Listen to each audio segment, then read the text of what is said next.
प्रिय विद्यार्थियों, sociology live study channel में एक बार फिर आप सभी का स्वागत है। और आज मैं फिर उपस्थित हूँ एक नई क्लास के साथ में। और जो हमारा चैप्टर है वही चल रहा है, जिसको डेमोग्राफी का। और आज हम बात करेंगे जनसंख्या विस्फोट के बारे में। जनसंख्या विस्फोट, या जिसको हम कहते हैं पॉपुलेशन एक्सप्लोजन इन इंडिया। हम बहुत सुनते हैं कि जनसंख्या विस्फोट की स्थिति क्या है, जनसंख्या विस्फोट क्या है, उसी के बारे में आप संक्षेप में जानेंगे। तो जनसंख्या विस्फोट क्या है? जनसंख्या विस्फोट का बिल्कुल सीधे से मतलब शब्द है, उनमें आप जान सकते हैं। एक समाजशास्त्री हुए हैं सीपी बिलेकर, उन्होंने बताया कि जो मृत्यु दर और जन्म दर, इन दोनों में जब भारी असंतुलन हो जाता है, ये स्थिति जनसंख्या विस्फोट कहलाती है। जनसंख्या विस्फोट, ठीक है। अब कैसे?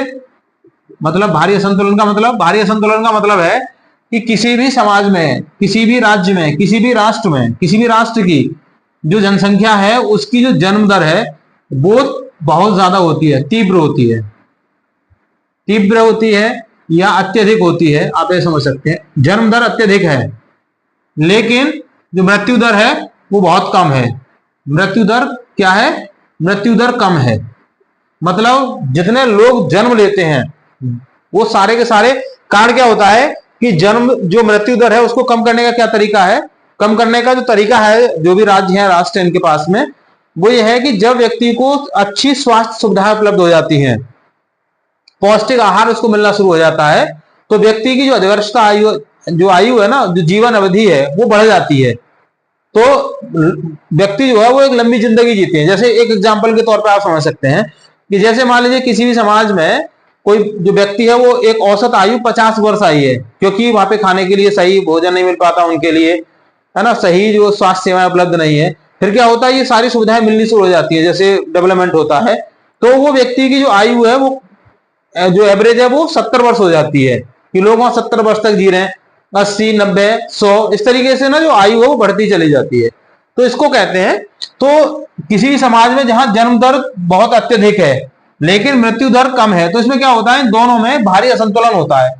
अब बैलेंस के लिए तो जरूरी है कि जितनी जो जन्म दर है वही मृत्यु दर भी होना चाहिए, या ये मानिए जो मृत्यु दर है उसी दर में जन्म दर भी होनी चाहिए, तब तो बैलेंस बना रहेगा। लेकिन जैसे ही ये भारी असंतुलन होता है इन दोनों के बीच में, तो इस स्थिति को जनसंख्या विस्फोट कहा जाता है। जनसंख्या विस्फोट का यहाँ पर मतलब ऐसा नहीं है कोई बम फोड़ दिया जाता है।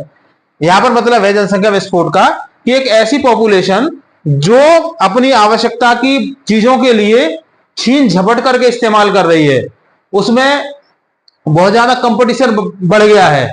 जो आप चाहते हैं वो आपको नहीं मिल पा रहा है। मतलब इतना कंपटीशन, इतनी भीड़ है कि जैसे आप कहीं सफर करने के लिए आप जा रहे हैं, तो आपको जो जाना है तो आपके पास में टिकट है, ठीक है। अब उस टिकट को लेकर के आप जैसे स्टेशन पर पहुंचे तो आपको पता चला कि आपकी सीट पर तो 50 आदमी बैठे हुए हैं। वो इतनी, मतलब जो कंपार्टमेंट है आप घुस ही नहीं पा रहे, जबकि आपके पास वो रिजर्वेशन है उसका। तो ये स्थिति क्या है? जनसंख्या विस्फोट की स्थिति ही होती है। आप ट्रेन की टिकट लेने के लिए विंडो पर लाइन में लग गए और वहां पर लाइन इतनी लंबी है कि आपका नंबर जब तक विंडो तक आया तब तो पता चला कि आपकी ट्रेन चली गई है। ये स्थिति जनसंख्या विस्फोट की है। आप पेट्रोल लेने के लिए किसी पेट्रोल पंप पर गए, वहां पर इतनी लंबी लाइन लगी हुई है कि जब तक आपके व्हीकल का नंबर आया पेट्रोल खत्म हो गया। ये स्थिति जनसंख्या विस्फोट की है। तो इस प्रकार की जो स्थितियां है ना, उनको हम जनसंख्या विस्फोट कहते हैं। तो ये जो समाजशास्त्री है सीपी बिलेकर, उन्होंने यही समझाने का प्रयास किया है कि जब जन्म दर और मृत्यु दर में भारी असंतुलन होता है तो इसके लिए हम जनसंख्या विस्फोट कहते हैं, ठीक है। दो शब्दों का भी इस्तेमाल किया है कि इसमें को बच्चों की बाढ़, किसी समाज में बच्चों की बाढ़ या भूमि पर जनसंख्या का तीव्र दबाव, ये दो शब्दों का इस्तेमाल इसमें मोस्टली किया जाता है। बच्चों की बाढ़ आ गई, यानी इतने बच्चे पैदा हो गए हैं कि जैसे बाढ़ आ जाती है, या भूमि पर जनसंख्या का तीव्र दबाव, इतना दबाव है कि वो जगह नहीं है। एक मतलब 10 बाई 10 का कमरा है, एक आदमी उसमें ठीक से सो नहीं सकता और उसमें 10 लोग सो रहे हैं, तो ये क्या दबाव बढ़ रहा है ना। तो ये क्या है, ये स्थितियां जनसंख्या विस्फोट की। तो मुझे लगता है समझ गए होंगे कि जनसंख्या विस्फोट का बिल्कुल सीधी सिंपल जो परिभाषा है, मृत्यु दर और जन्म दर में भारी असंतुलन की स्थिति जनसंख्या विस्फोट कहलाती है, ठीक है। तो हम यह देख लेते हैं कि जब हमारा देश आजाद हुआ 1947, इसके बाद में हमारे देश में जनसंख्या बहुत तेजी से बढ़ी। यहां पे देखेंगे 1911 का अगर हम डेटा लें तो उसमें हमें पता चलता है कि पॉपुलेशन में जो बढ़ोतरी हुई थी वो 5.75% थी। फिर हम बात करते हैं 1931 की, लेकिन इससे बीच में एक और जो बचता है टाइम वो है 1921। यहां पर क्या हुआ, यहां पर 0.35 की कमी हुई, मतलब यहां बढ़ी नहीं पॉपुलेशन, बल्कि यहां पर माइनस हुई। 1911 से 1921 की जब जनगणना को आप देखेंगे तो यहां पर पॉपुलेशन में कमी आई, और उसका कारण है, शायद आप लोग जानते होंगे, यहां मैं अगर उसके बारे में बताने लगूंगा लंबी क्लास हो जाएगी। क्या हुआ, बीच में बहुत बड़ी महामारी आ गई थी, बहुत बड़ी बीमारी आ गई थी, जिसकी वजह से बहुत सारे लोग मर गए उन बीमारियों की चपेट में आने से। तो जिससे क्या हुआ कि पॉपुलेशन में इंक्रीमेंट ना होकर के डिक्रीमेंट हुआ। तो केवल एक ही मतलब टाइम है 1921 जहां पॉपुलेशन डाउन हुई है, बाकी लगातार बढ़ती रही है। 1911 में 5.75, 1931 में 11% बढ़ गई एकदम।